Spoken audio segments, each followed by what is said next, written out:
Sudah jatuh tertimpa tangga, itulah yang terjadi pada Ivan Sugianto, pengusaha asal Surabaya yang viral akibat perilaku arogannya, memaki dan memaksa siswa menggonggong. Ditangkap dan dijadikan tersangka oleh polisi, kini Ivan terancam bangkrut setelah rekeningnya diblokir PPATK. Selengkapnya dalam diskusi bersama Zeki Rahmat.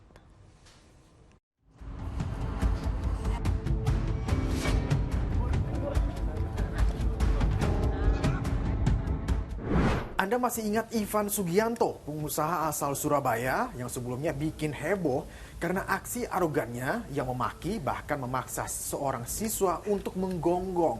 Nah, kali ini kasusnya makin panjang. PPATK memblokir rekening Ivan Sugianto karena diduga terkait tindak pidana pencucian uang, bahkan merembet ke dugaan judi online. Jauh berbeda dari sikap arogan yang ditunjukkannya dalam video yang viral. Pengusaha asal Surabaya ini, Ivan Sugianto, lebih banyak tertunduk dan pasrah saat dijemput paksa petugas. Tak ada perlawanan, usai menandatangani surat perintah penangkapan, kedua tangannya diborgol. Ia pun langsung digiring ke Polrestabes Surabaya. Setelah diperiksa polisi, Ivan Sugianto langsung ditetapkan sebagai tersangka kasus persekusi siswa SMA swasta di Surabaya. Ancamannya, Undang-Undang Perlindungan Anak dengan hukuman 3 tahun penjara. Bahwa yang bersangkutan tidak terima anaknya dibully. Apabila anaknya itu bersiteru dengan anak, ya kasus anak dengan anak ini, monggo diselesaikan dengan kepala dingin. Ya, kalau antar sekolah A dengan sekolah B, monggo diselesaikan dengan dingin, baik itu sekolahnya, baik itu orang tuanya. Ya, tidak perlu marah-marah dan tidak perlu malah memanas suasana.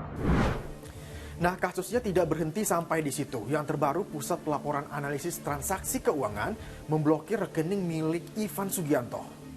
Pak, ini minta maaf. Minta maaf. Sejak viral beberapa hari lalu, kehidupan pribadi Ivan Sugianto mulai dikuliti.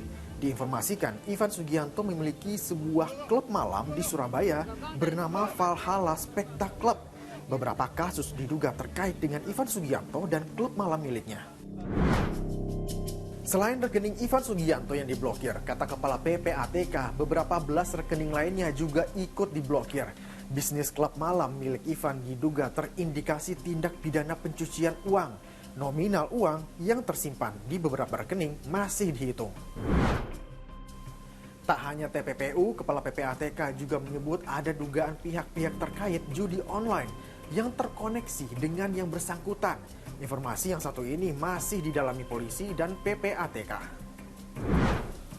Nah, kalau kata Komisi 3 DPR, rekening yang sudah diblokir PPATK berarti ada tindak kejahatan keuangan di dalamnya. Menurut Ahmad Saroni, jika rekening diblokir PPATK, sudah hampir dipastikan terdapat tindak kejahatan keuangan yang dilakukan bersangkutan. Menurut PPATK, pemblokiran akan dilakukan sampai proses hukum selesai. Kasus hukum yang menimpa Ivan Sugianto kemungkinan akan bertambah. Selain ancaman Undang-Undang Perlindungan Anak, masih ada kemungkinan kasus lain yang mulai dari dugaan pencucian uang sampai dugaan transaksi judi online. Hasil pemeriksaan PPATK dan polisi kini ditunggu publik. Saya Zeki Rahmat pamit, terima kasih, sampai jumpa.